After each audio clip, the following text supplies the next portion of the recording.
大家好，我是藤真。底下这一台是微星的 G1722Q1。我们来看一下这一台，它的故障点呢是风扇异音。然后我发现它的面板有一点弧度，这个拍不太出来那种感觉。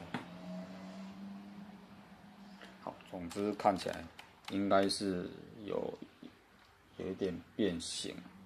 好，那这个是题外话，这个转轴蛮紧的哈。好，我们先来录制它的风扇的异音。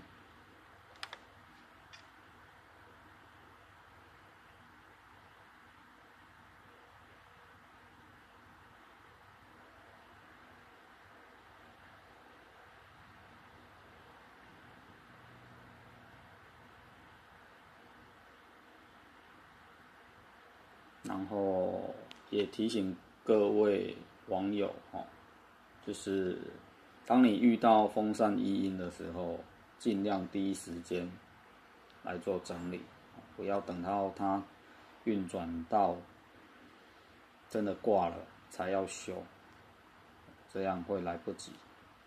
有些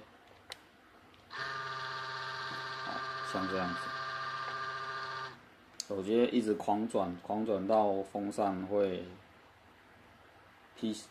它的电路板会烧掉，因为太热，然后零件挂掉。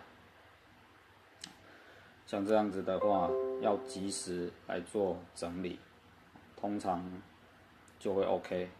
如果时间久了，有些就是必须要换风扇的。这样金额会差蛮多的。好，这个就做个分享，谢谢。